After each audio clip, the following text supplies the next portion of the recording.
Welcome back, everyone. This is the Soccer Talk Lads or STL podcast. It is Thursday, September 8th. I got it. I did it.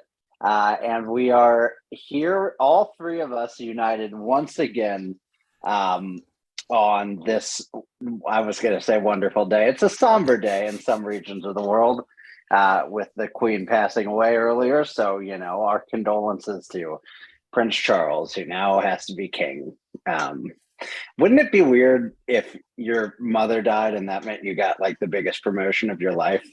Like that's got to be a weird setup to have to live through, huh? It's even weirder when you have siblings, right? And like I understand now why they killed each other all the time. Yes, exactly. And if you want to know more about that, watch The Crown on Netflix. But no, all jokes aside, for those who are affected, obviously, condolences and everything. This is a soccer podcast, which means we've been affected by losing 2 weeks of the Premier League. Is that right? That's right. Unlike the Premier League, our 2-week breaks are totally planned. Yeah, that's right. Exactly. I don't know. I don't know how they're going to make that up in a season that also has the World Cup, but here we are. Yeah, I would have liked the Queen to have thought this through in her secession plan, but whatever. It is what it is, I guess.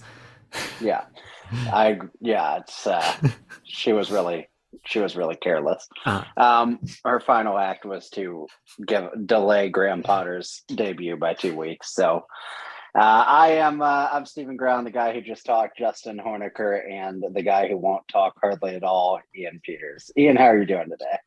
I'm doing great. This is the most you heard from me. Okay, exactly. Goal of the week, Mbappe. Sorry, I just read something. It was a good goal. It was a good goal.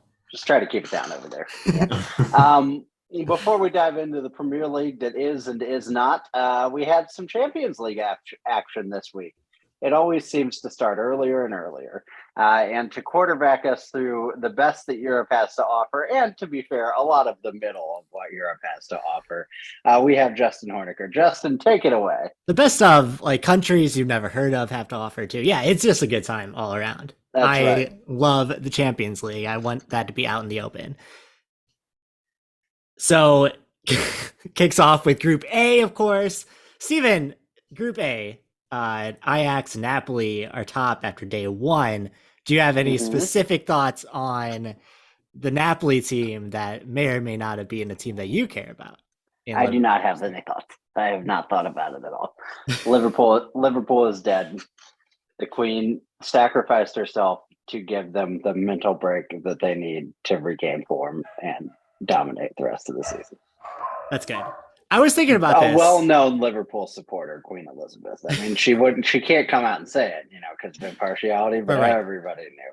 Because of the troubles. She and Kenny Dalglish were like bosom buddies, Yeah.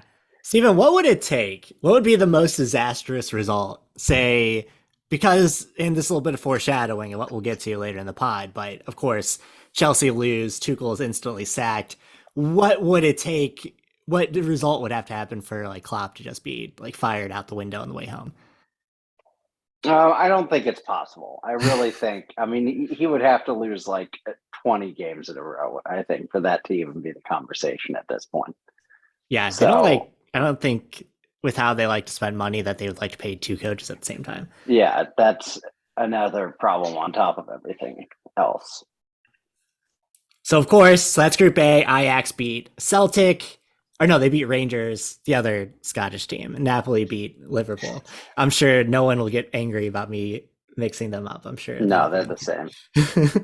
Scotland's got bigger issues today, so This is gonna be a long pod. Group B saw Atletico Madrid, and Club Brugge go top. Leverkusen and FC Porto losing. That group is interesting to me because I would have thought that Bruges would be the last place team, but they've been given, they gave Leverkusen some troubles here and FC Porto as well. So that will be one to pay attention to. I think Atletico are clear, but the fight for second place will be interesting, as well as Barcelona beating Victoria Plzen. Yeah. And Bayern beating Inter, which is an interesting result as well. I didn't think that Inter were like that far behind Bayern. and it'll be interesting to see when they get to face Barcelona, like how that group shapes out. Group D saw Sporting Lisbon and Tottenham Hotspurs go top as they both won over Marseille and Eintracht Frankfurt, respectively. That's right. Ian, did you get to watch that Tottenham game? No, not at all. Okay. What I had heard about it though was that it was very Tottenham in the sense that they were very boring, but also the game was always in hand. It was very boring until like 75 minutes, and then they realized that they should probably score on a 10-man team. And then Richarlison put in 2 very good goals, but until then they had like, I think I sent you all the halftime stats where it was like 0.1 right. expected goals between the two and like 1 shot on goal. So it was not fun to watch until like the last 15 minutes, which I think is the lesson of any Tottenham game, is just tune in for the last 15 minutes. That's right. Anyway, Ian, shut up. Let's move on. Group E saw Dynamo Zagreb go over Chelsea, which saw Thomas Tuchel get sacked, and the appointment of Graham Potter, which we will talk about later. This was, I like got the feeling during this game, especially with like all the discourse around Chelsea, that like Tuchel's time probably wasn't long, that it wasn't going to last the season. I was not expecting him to be fired like immediately after this game. But yeah, I mean, that's surprising. That was pretty shocking. I think. I don't know. I think Chelsea's a really badly run club right now. Yeah. Like if you're that unconfident in a guy, don't let him start the season as your manager. Like get a replacement before the season. Let a replacement do the transfer window and everything. You know, you're already in chaos. You lost your owner.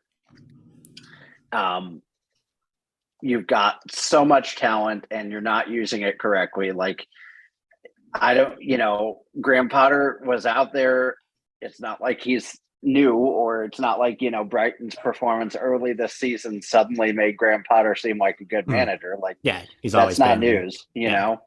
So I really don't get this decision to start the season with Tuchel. I would say dig yourself a hole, but they're not even really in the hole much, And like apparently one of the big disagreements was that Todd Boehly wanted to bring Ronaldo in, and Tuchel rightfully said no to that. And like, well, that's a bad sign for sure. Right. I'm no Tuchel fan, but as someone who watches the team with Ronaldo regularly, he would do nothing for that team at all. Yeah. Have they not had their manager long before, like the one before Tuchel? Have they not had him very long either? Chelsea notoriously move on from managers very quickly. Okay. Yeah. And like Tuchel comes in, wins the Champions League, and then is out. Like that's kind of because like Conte didn't last long at Chelsea either. And it's just who knows how many managers they've had at this point. So anyway, moving on. Chelsea, we don't care about them. They lost 1-0 to Dynamo Zagreb. Moving on to Group F. Shakhtar Donetsk and Real Madrid, top of the table, as RB Leipzig and Celtic lose those respective games. Shakhtar, funnily enough, have to play their home games at Warsaw this year. So that's fun and not problematic at all that they're still playing. And Group G saw Manchester City and Borussia Dortmund over FC Copenhagen and Sevilla. And that seems pretty straightforward. I think that group probably finishes like that.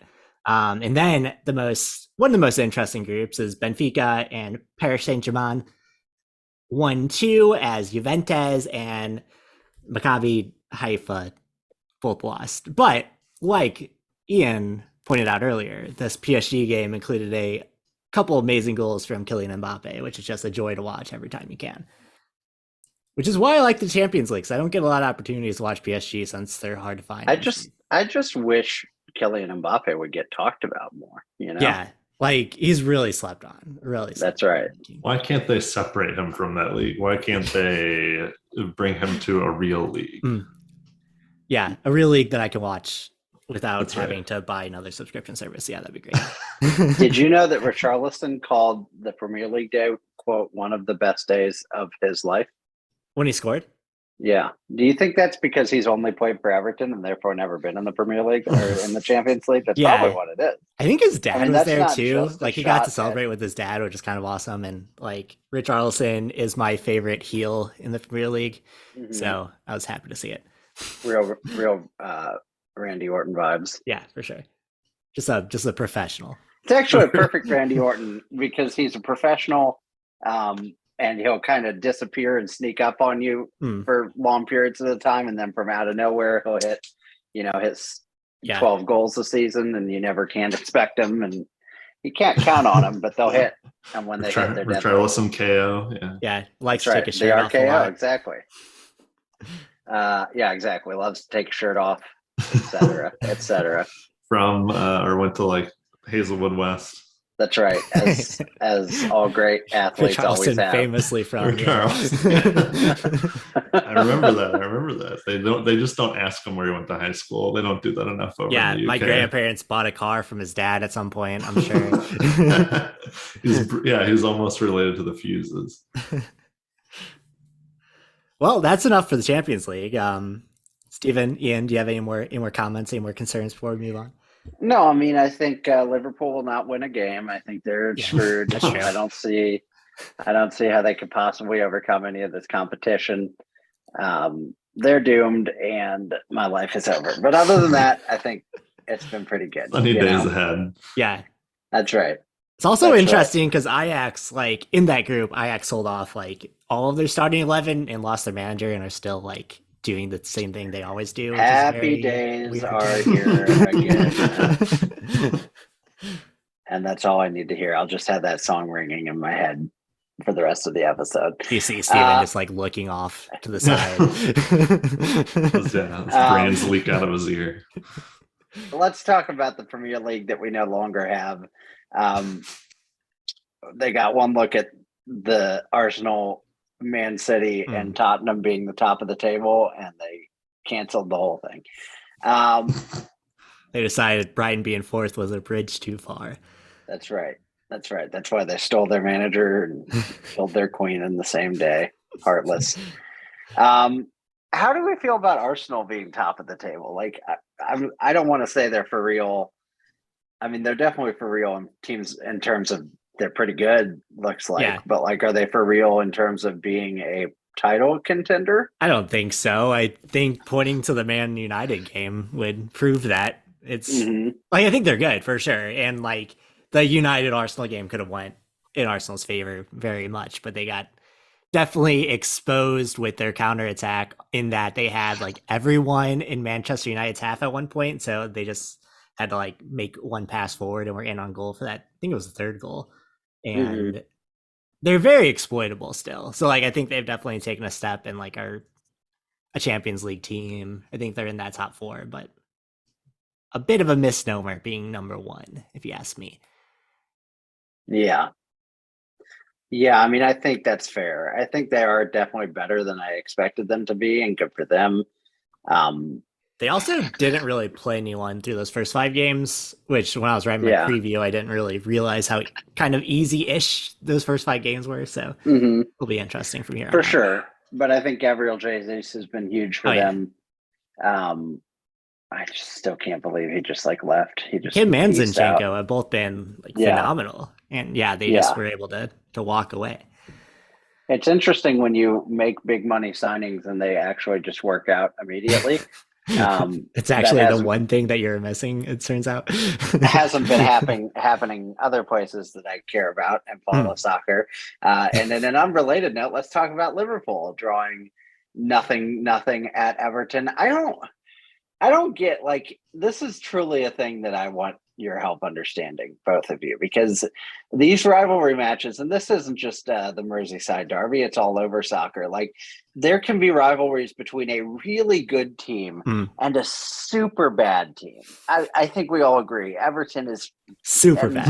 I know we have at least one regular Everton listener. I say this with respect to Garrett, but this team is not good. And Liverpool, whatever their faults this year, we would categorize them as at least pretty good, and the talent is off the charts.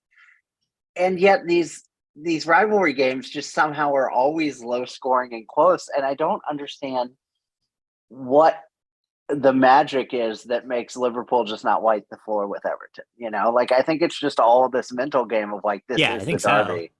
And they probably hope bury the whistles a little more and all that. But like, Anyway, it's interesting to me. It's definitely like a more physical game too. Like you notice that in like every derby in the Premier League, they do tend to bury the whistles, and I think like especially against Liverpool and a team like Everton who like are willing to exploit that makes a big difference. Yeah, Because I like the other agree. thing too is it's not like Liverpool just completely outplayed them. Like it was a relatively close game when you look at like the stats as far as the open play goes. So like they just didn't have it for whatever reason. And is that Everton getting up for it? Is that Liverpool like looking ahead to the Champions League game, which also didn't work out very well for him? Sorry, Steven. No, it's fine. Yeah, I mean, I think what happened here is there's a couple of things that happened. First of all, they have a lot of talent on offense right now, but they're not. I mean, Liverpool, they're not as cohesive as they once were. That I think the loss of Mane is big, is really big for them, not necessarily because they don't have him as an individual, which is not as meant as an insult to him. He's a very good soccer player, but like it's not as much about him as it It's is the about the like shape that and like the entire game plan. they Yeah. built and created for 5 years basically around that front three. And now Firmino is, definitely, I don't think he's washed, but he's definitely not in his prime anymore. And Mane's gone, and Diaz has been absurdly great, and Jota can be very good, and Nunez can be very good, but it's just like a very different dynamic. And so I think that changes things. I was listening to a Liverpool podcast. They made a really interesting point about, Thiago is gone, and everybody says, well, as long, if they don't have Thiago to distribute, he's not gone, he's injured, but if they don't have Thiago to distribute, the offense just kind of breaks down. And they basically said, but why? Because he wasn't here 3 years ago when this was one of the best teams in the world, one of the most dangerous offensive teams in the world. Like, it shouldn't be that you would need him so much to, make the team work. But I think we're seeing a little bit of that, of just the unwillingness to spend money coming back to bite them, because they're not going out and getting, I love Jordan Henderson, but like it's pretty obvious he's past his prime now, and you don't have a replacement for him. I'm not saying you replace him entirely, get rid of him, but if you had the money you could spend on top of whatever you're paying him to go get a really good midfielder, that's not one of these discount guys that's 18 that you think could become really good, or not one of these, guys from a second or third tier league that you think fits your system but doesn't have the big time experience yet. Like, you go out and pay for the guy that's already good and already doing what you need to do. And they've done that a few times with Van Dijk and Allison are the, the most obvious too. But like, I think it's all coming back to bite them a little bit. Injuries have been a problem, for sure. Nunez hasn't blended in as quickly as you'd hope, but I think that goes back to the system thing. But the other thing here, and this really was a total managerial thing, is when they subbed on James Milner to be a left back. That can never happen again. I think it was actually like right back, but it speaks to that point though, side. Steven, that like they don't have enough in terms of like reinforcements that James Milner is like an actual active sub that you're using in various different situations. And that, James Milner should not be a Premier League player in the year of our Lord 2022. I don't even think I wouldn't even go that far. I wouldn't necessarily agree with that. I think he can serve a role in the midfield, especially as like especially in like against lower tier opposition, and this kind of a Champions League draw would be perfect for him, because he can slow the game down and be smart. And when you're playing your B roster, he can really captain that team. But the dude does not have the speed or the athleticism to be a Premier League fullback anymore. Yeah. I mean, that's obvious, and that was just a complete miscalculation, and it didn't end up biting them in terms of like surrendering a goal, but it was definitely like an immediate change to the pace of and feeling of the game, and one that he corrected 15 minutes later with a different sub. But yeah, I mean, it was bad seeing him in that spot for sure, and so I think they should have cleaned that up quicker. I do like to picture what goes through Klopp's head when he puts Milner out there, then the 15 minutes before he decides to like switch it up. Yeah. Like just observing, oh shit, this isn't working. What's he doing? Yeah, exactly. So, I mean, I think there's a lot of problems here. I think they can figure it out. I don't know, I mean, fortunately, Man City has lost a couple games, or I would say the title chase is already pretty much over. I certainly don't think it's likely at this point to get a Premier League title. But stranger things have happened, I guess. But Let's just say I don't know how strong the teams in front of them outside of Manchester City. Yeah, for sure. And I definitely think they have, they still plenty of time to turn around the Champions League, plenty of time to turn around, well, not even turn around, but compete for the FA Cup or the cherished Carabao Cup. Coveted is the word I was looking for. But I mean, I think obviously it's not been the start anybody wanted. So, Ian, did you watch the Tottenham Fulham game? I did. Tony Khan having a real rough week. How'd that go? What were your thoughts? You know what? Please stop talking, Ian. That's too much. That's not there won't be a lot. I don't know. It felt very much like when the Blues win a game handedly. I'm like, well, they look pretty good. So everyone did well, and that's it. No, I thought despite the score being 2-1, and maybe like I didn't watch it initially, I didn't watch it live, so I was kind of like, well, is that it's a win, it's 3 points, is it a good 2-1, is it like a really shitty 2-1? But no, it was a dominating 2-1, we'll say. A lot more shots on net, a lot more shots on target. Again, I still think Tottenham came out a little slow, but I think they actually looked a little bit better than other games in the first half in terms of just like possession and actually pushing the pace a little bit. I mean, they managed to actually score a goal in the first half, albeit the later half of the first half, but a goal nevertheless.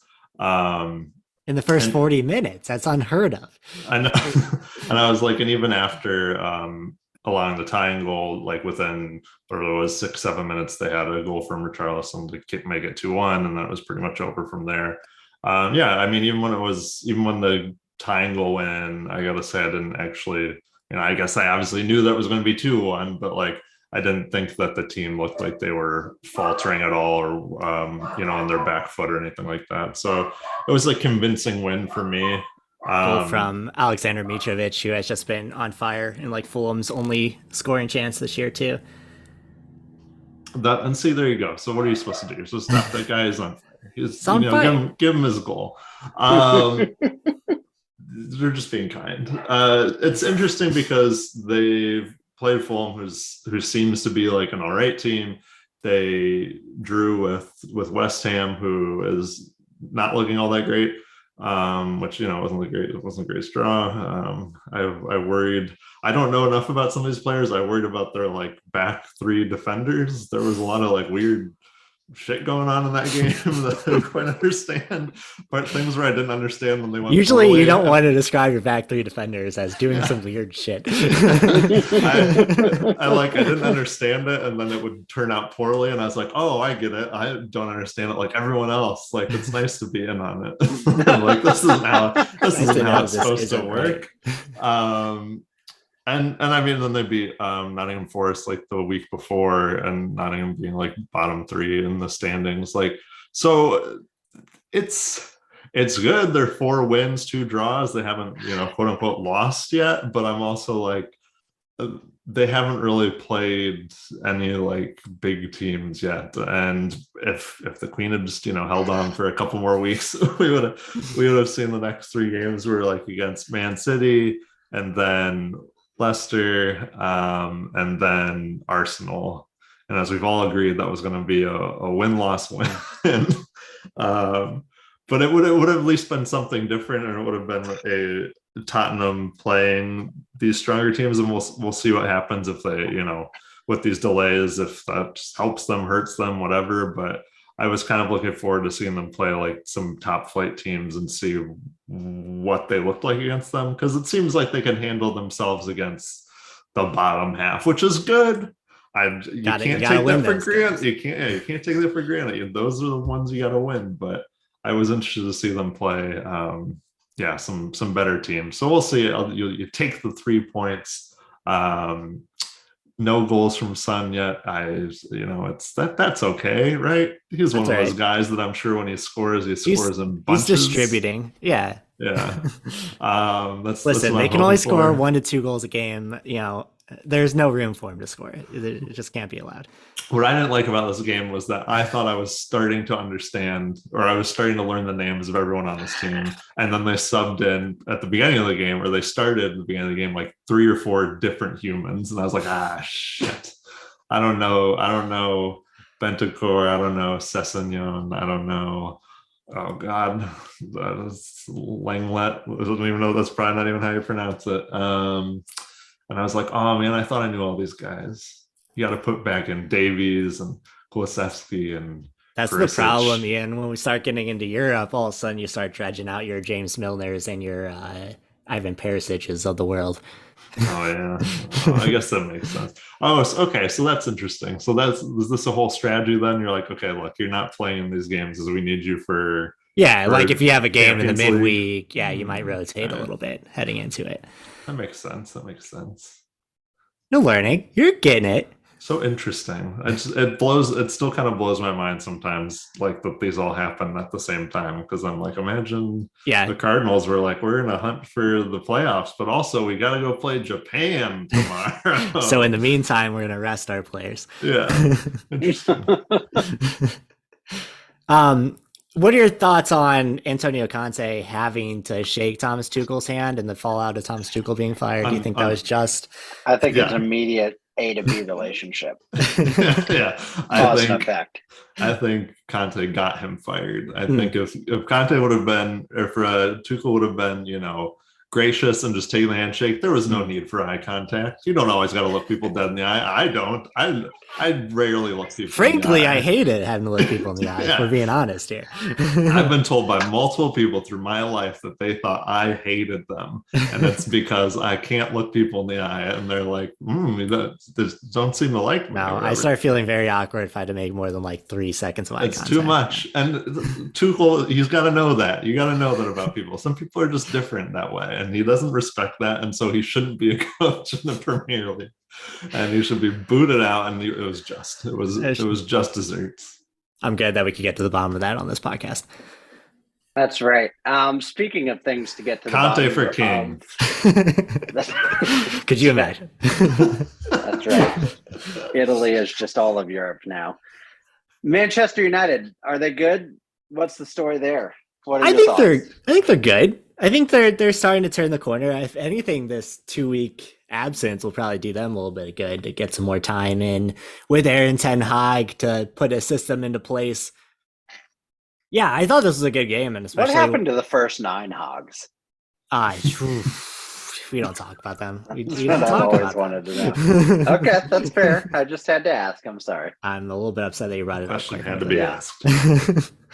But yeah, I think it's a good team. I think especially like bringing in Antony is going to do them really well, because the way that him and Rashford played off each other just in this first game was extremely satisfying. And I don't think Rashford necessarily loves playing as a center forward. I think he usually prefers playing out wide, but like it obviously worked out well, and him and Antony can switch off in that role a little bit as well. And it feels good when you pay $100 million for a guy and he scores a goal in the first game. Like that's how that's supposed to work. That does feel good. I wouldn't know anything about that. But. Yeah. By the way, we didn't even mention the addition of Artur to the Liverpool midfield. Yeah. That happened. Transfer deadline day is such a blur. Like I end up missing some crucial move because it just all comes in at once. Yeah. I mean, I think he hasn't gotten a debut, I don't think, because of the, and now it will obviously be delayed because of the Queen situation. But I think it's a good pickup. Archer will definitely do good at like when he'll be good. Thiago can't go. He's a talented guy. He's good for the role, but it is another very much Liverpool like, well, we're not going to go spend money on somebody to keep permanently. We're just going to loan somebody, and then maybe we'll add him at the end of the season. But honestly, probably not. And it's like, okay, well, cool, but it's a bit of a stopgap. Not really what I was looking for. Yeah.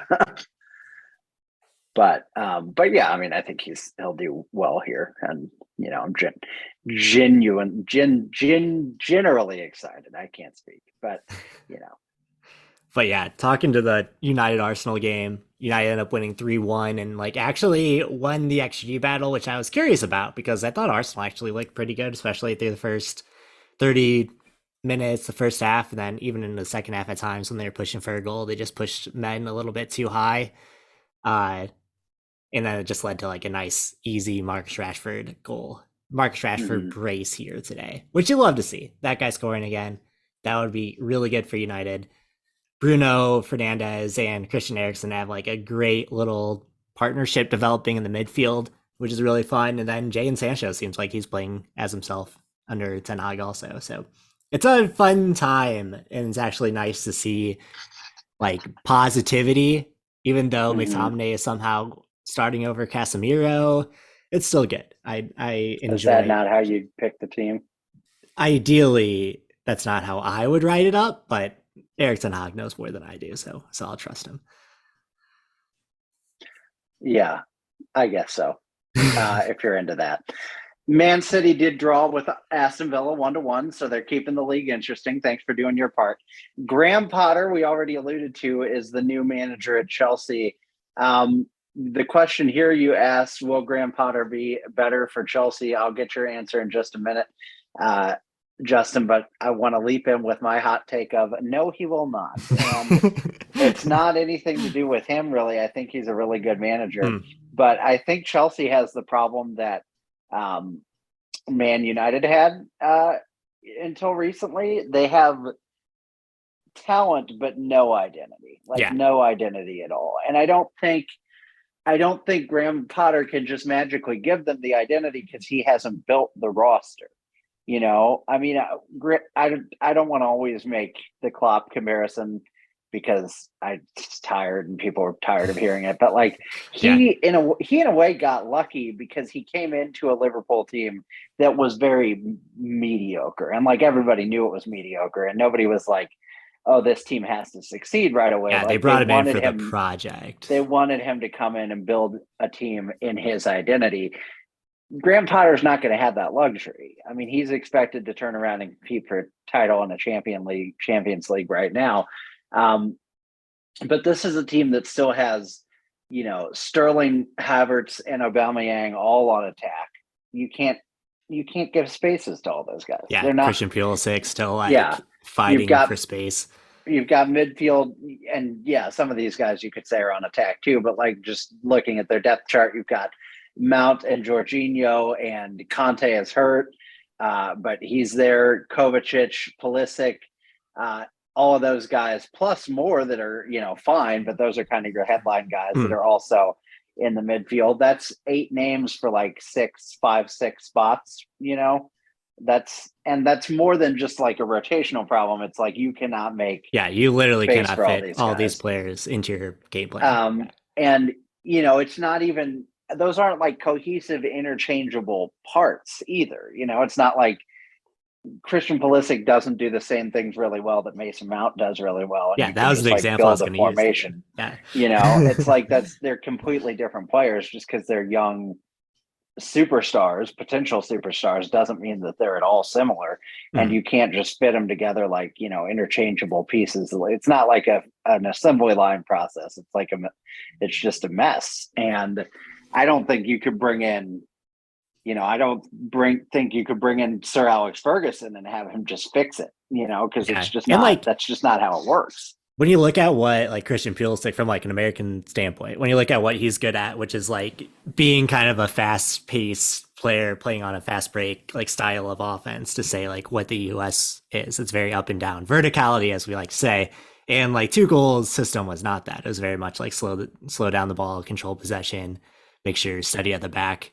and go from there. And like, I don't think Pulisic is good in that system. Like, he's a good player, obviously, but like the fit has just never been right. So hopefully Potter can kind of like use him a little bit better. And that's kind of what he did at Brighton, which makes you think that like maybe it'll work out a little bit better.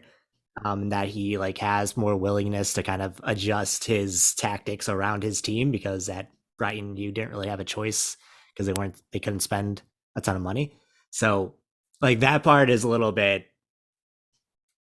good to see, a little bit leaves you optimistic. And there's a good article in The Athletic if anyone is curious about what Graham Potter could bring to the table, that kind of goes into what Graham Potter does and what Tuchel did at Chelsea, and how like those differences could maybe play out. But ultimately, like you said, Stephen, it's like the roster itself is a mismatch of like there's no cohesiveness at all there. Yeah, which goes back to my original point of like replacing him right after the transfer period ends, right after whatever. Like the decision, for example, not to get rid of Pulisic is so mind-bogglingly stupid to me, because you're not using him. And maybe Potter will love Pulisic and he'll be an everyday starter and it'll transform his career. I certainly hope he does. But like in Tuchel's case, it's like you're not using him. Why do you want this unhappy person in your locker room? What's that? Well, what's like that apparently that's a Todd Bowley thing too. It's Tuchel wanted him to go out on loan because you're not using him. He's like not happy.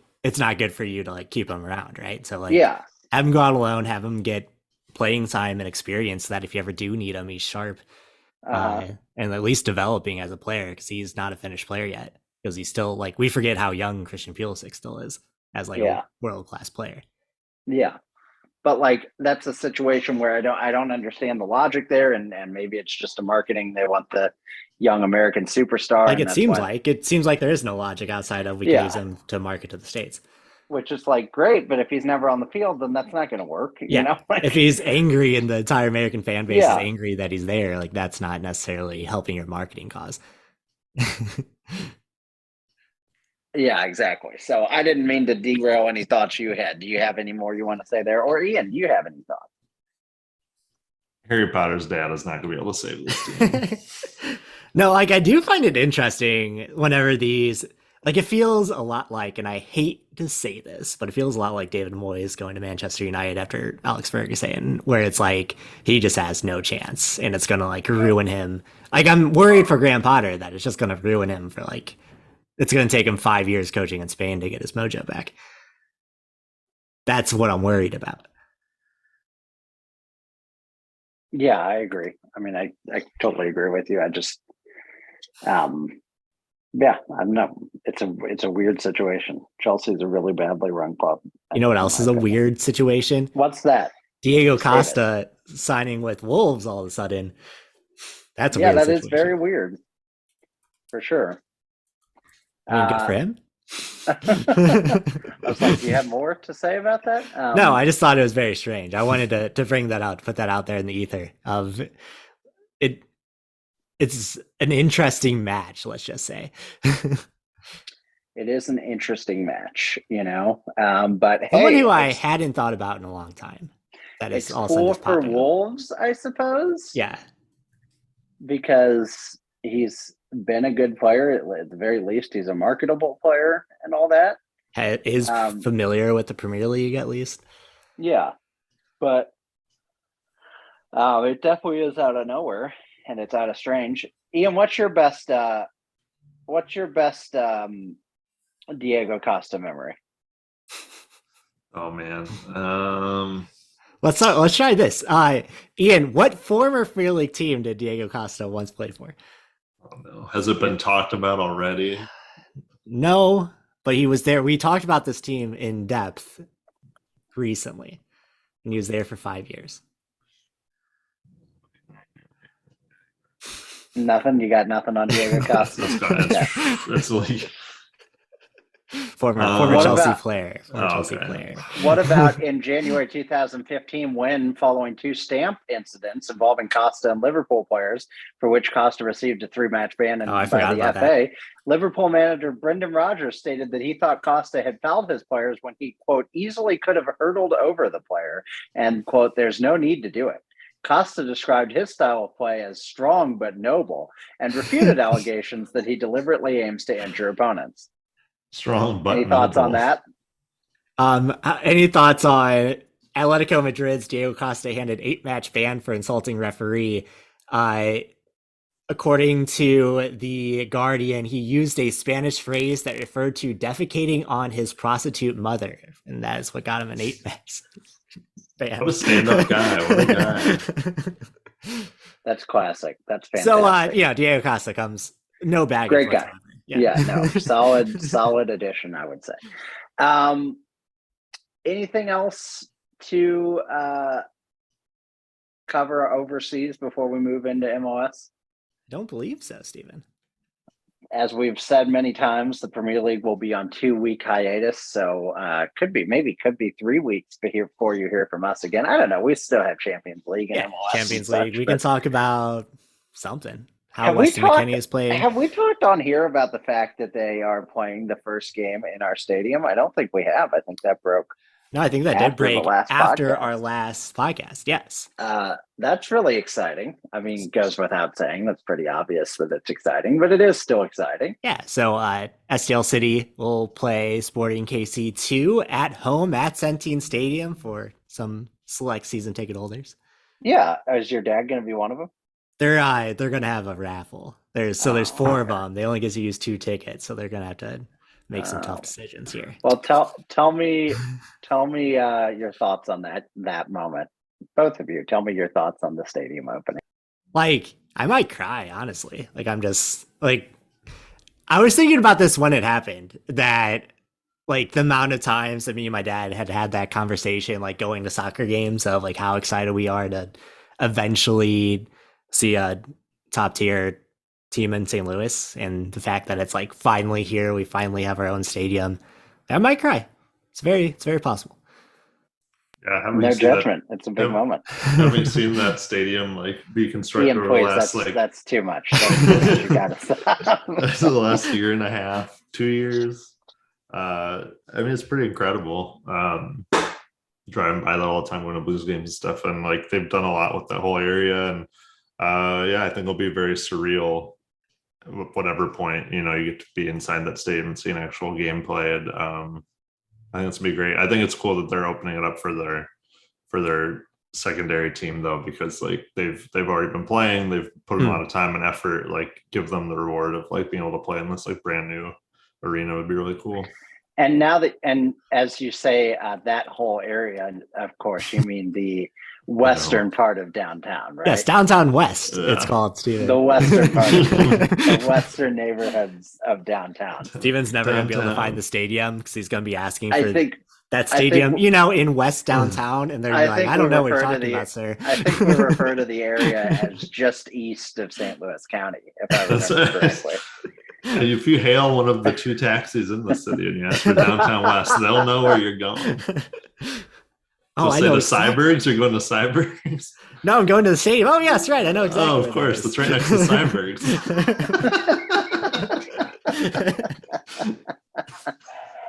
I do not believe that Downtown West exists. For those of you who aren't OG podcast listeners, well, first of all, welcome. Second of all, I mean, I would just say Downtown West is a lie, and don't buy into the hype because it never existed and it doesn't exist now. It's a bustling neighborhood, has its own alderman. Oh, God. Yeah. Maybe that wasn't. But does he know he's the alderman from Downtown West? Yeah, I think so. He thinks he's the alderman for downtown. I'm District 6, and does he know that Downtown West is in his aldermanic domain? That's right. I'm not sure. It'd be a good research opportunity, I think. It'll be my next article coming. Fair enough. Give him a call. As a concerned citizen, give him a call. His office should be in Downtown West. It's in Centene Stadium. That's right. More like Downtown West. Boom, roasted. Got him. They also, did you guys see the drone shots of practice taking place on the practice fields? Also in Downtown West. Did you all see those? It was very majestic. I would not acknowledge them if they were labeled as so purge those from his memory. That's right.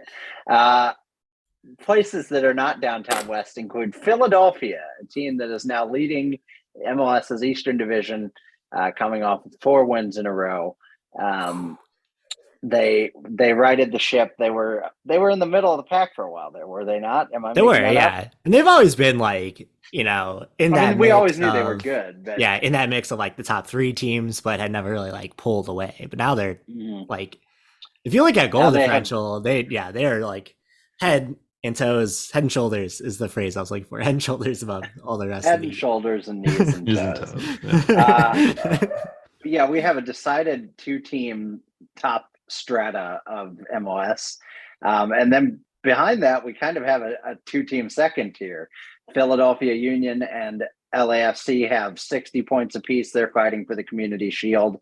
Obviously, one for the East and one for the West. And behind them in their respective conferences, Montreal. I refuse to say CF Montreal because that's ridiculous.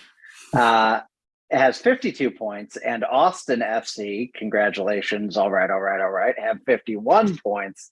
And then you get into that kind of next tier of the mid 40s into the muck. In both cases. So really those 4 teams are, obviously the playoffs is a whole different animal and everything, but right now those 4 teams have kind of a commanding lead. They're obviously, set in stone for the playoffs pretty much.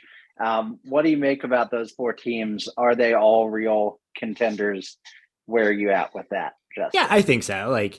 Maybe, I don't know. I think my top 2 teams, LAFC and the Union, are legit. I think everything else underneath it is when you get to playoff time, I don't know. Austin FC have that kind of destiny thing on their side though. And I think they're a little bit more legit than Montreal is. But yeah, playoffs are tough. And when you're Austin FC, you haven't been there before. I think there might be some learning experience there. Yeah, for sure. Austin FC seems like a legit club. I think they're going to be in that kind of as much as there's a little bit of that controversy over them and their, genesis. We don't like the way they got there. Let's just say. As much as that's true, I do think now that they exist and everything's good and Columbus is still a thing, I think that's going to be up there with Portland and Seattle as kind of those, and hopefully St. Louis City SC as kind of those trademark destinations for MLS, the must-see games, that kind of, must-see atmospheres. Yeah. LAFC and Galaxy as well, obviously.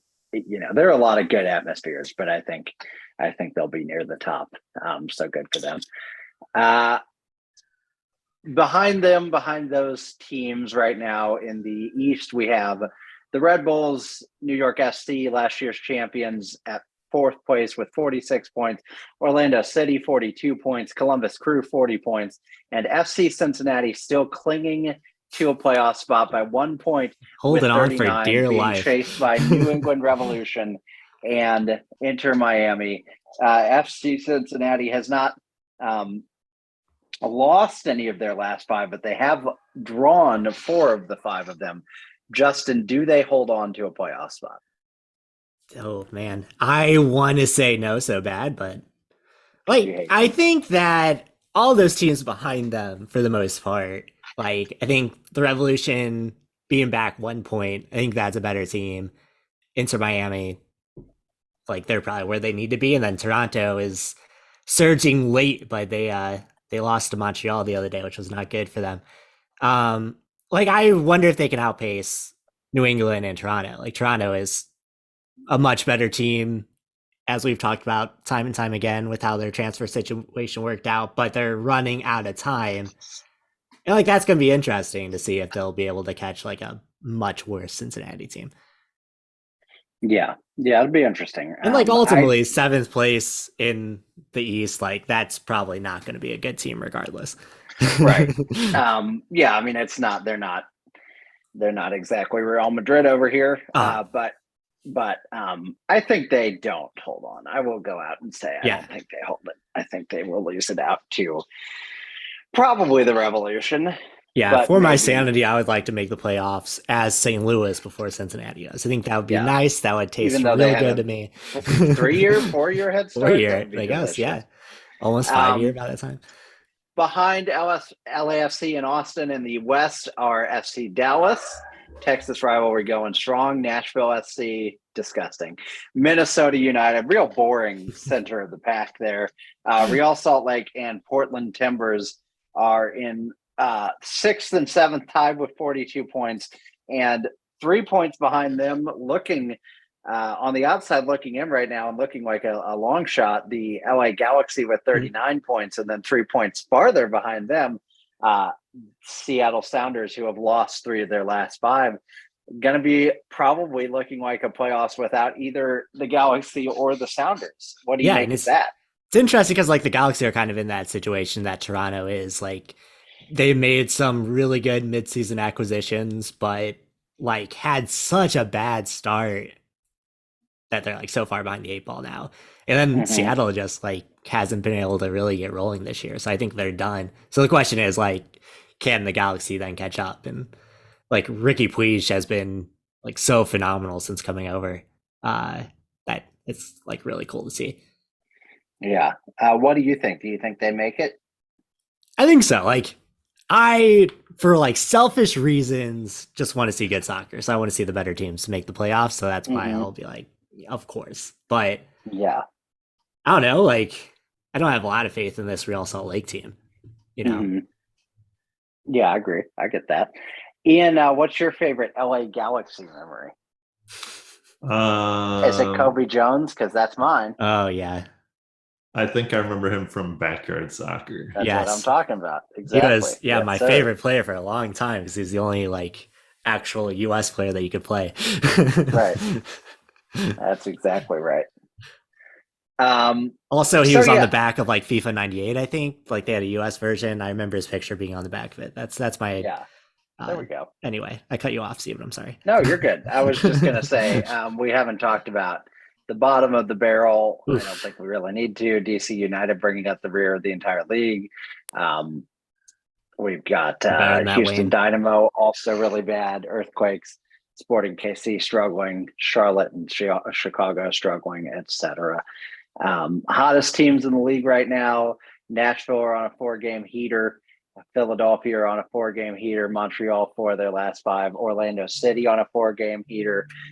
So Orlando City winning the Lamar Hunt Open Cup last night as well. So that's right, that silverware. Very exciting. On Saturday, we've got LA Galaxy in Nashville. That's a potentially important playoff matchup. The Union and Orlando City are showing down. That's also exciting. Sounders in Austin, would be exciting, but Sounders have been pretty bad. FC Dallas and LAFC, that's the top of the table matchup. Definitely one to watch. And Portland Timbers and Minnesota United probably won't be a great game, but could be fun. Yeah, and at least these games aren't being canceled because an old lady died. That's right. You got that going for us. 96-year-old woman. And nobody saw it coming. Anything else you guys want to talk about before we get out of here and pay our respects to the Queen, Her Majesty the Queen? I gotta get on a plane. That's right. All right. Who doesn't? All right. Ian's very close with the Windsor family. I don't know if you know this about our. I did not. So I'm glad that you. Not that close. Vice president. Like, not that close. Like. That has some weird connotation. Not to be investigated. Yeah, make some phone calls out of the podcast. The podcast just went to black all of a sudden. I don't know what happened. Right. I got some file. There's files. I said, okay. Look, I've got a lot of dirt on the Queen. Let's just say that. And I don't got to use it anymore. I went to the U.S. women's game in Kansas City. I got this new scarf, if you're wondering why there's a scarf added to the collection. So that was good. Oh, nice. I enjoyed my time. Very good. Very nice. Sick. I found my old St. Louis City St. Louis City FC. St. Louis FC. I can't say. Yeah. My old St. Louis FC scarf from the one game that Ian and I went to. R.I.P. Yeah, I think about that every time I drive by there. That's right. Exactly. Okay, so that's it. I guess we're done. I guess we've covered it. RIP to a real one, Queen Elizabeth. I feel so disrespectful. We barely knew. I struggle with it because, like, in my head, I'm like, she's a badass. She was a queen for like 60 years. And then I know there's a lot of people that are like not a good person. So I'm like, I don't know what to say. But I think it's more like, I don't think it's on the queen per se. I think it's more the monarchy in general. Yeah, I get that. What it represents, for sure. But it is a historic day, and we won't have Premier League soccer for 2 weeks. So and we won that war. So what do we care? That's right, exactly. We got rid of them almost 250 years ago. We're not like those Canadians that have to act like they care. That's right. That's right.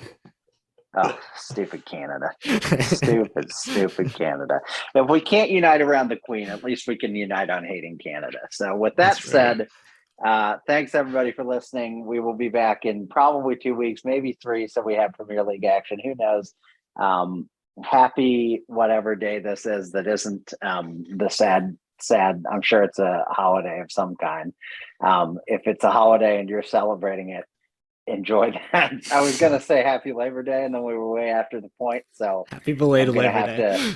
It's never too late to rise against the establishment. Happy unionize, my friends. Happy Victory Day in Pakistan. So there you go. I hope that's some more issues. I don't know how we can do that one. I hope that's happy Macedonian Independence. There we go. Now and International Literacy Day. So there we go. Macedonia, way to go. You're independent now and loving it. So we'll talk to you all later. Have a great night. Adios. See ya.